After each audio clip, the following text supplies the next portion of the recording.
শুভ দুপুর। বাঙালিদের কি ভর্তা ভাজি না হলে ভাত জমে? একদম জমে না। আর একটুখানি ভর্তা ভাজি প্লেটে থাকলে ভাত খাওয়া হয় সেই আমি। আজকে আমি তোমাদের সাথে বরবটির ভর্তা শেয়ার করব মাছের লেজের সাথে। তো ভিডিও লং করিনি, শর্ট করেছি। সঙ্গে থাকো, অল্প সময়ের ভিডিও, দেখে ভালো লাগলে বানিয়ে খাবে আর আমাকে একটা ধন্যবাদ দেবে। তো যেটা করেছি সেটা হচ্ছে বরবটি আর একটা রুই মাছের লেজ ভালো করে সিদ্ধ করে বেছে নিয়েছি। এটা ব্লেন্ডার করব, কোনো বাটাবাটি না, পাটায় বাটাবাটি না, ব্লেন্ডারে ব্লেন্ড করে নেব। আর বরবটির সাথে সিদ্ধ করে নিয়েছি রসুন কোয়া 5-6টা, সেই সঙ্গে কাঁচামরিচ, এগুলো সবই একটু সরিষার তেল আর একটু সামান্য হলুদ দিয়ে মাছটার সাথে বরবটি সব সিদ্ধ করে মাছটা বেছে এখানে দিয়ে দিলাম। ঝালটা অবশ্যই পরিমাণ মতো দেবে। যদি মনে করো যে ঝাল বেশি খেতে চাও সেক্ষেত্রে বেশি দেবে, ঝাল কম খেতে চাইলে কম দেবে। এবং ধনেপাতাও আমি একসাথে পেস্ট করে নিয়েছি। এখন তো দেশিটা পাইনি, বিলেতিটা একটু গোটা গোটা মুখে কচকচে লাগে, সেজন্য ব্লেন্ডার করে নিলাম মিহি করে। এরপরে পরিমাণ একবার কিন্তু সিদ্ধ করেছি সামান্য সরিষার তেল দিয়ে।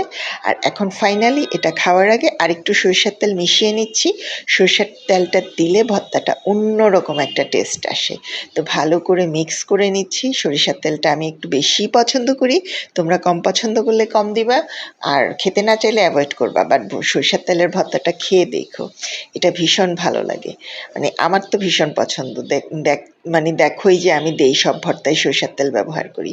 তারপর ভালো করে মাখিয়ে এটা নিয়ে নেব বাটির মধ্যে। এরপর গরম গরম ভাতে পরিবেশন করবে। ভালো লাগলে লাইক কমেন্ট শেয়ার দিয়ে আমার পেজটা একটা ফলো দেবে টুক করে। আর আমার ইউটিউব চ্যানেল হেসেলে রাখার নামে আছে এরকম সুন্দর সুন্দর সহজ সরল ভর্তার রেসিপি, নানান রকম সহজ সরল রেসিপি রান্না পেতে চাইলে ঘরোয়া রান্না সাবস্ক্রাইব করে সঙ্গে থাকো।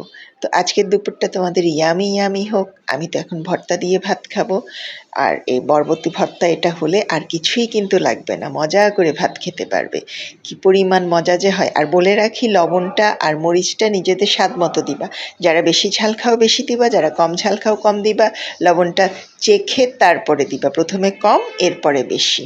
তো কেমন হলো আজকের রেসিপি কমেন্ট করে জানাতে কিন্তু ভুলবে না। ভীষণ মজার একটা রেসিপি তোমাদের সাথে শেয়ার করলাম।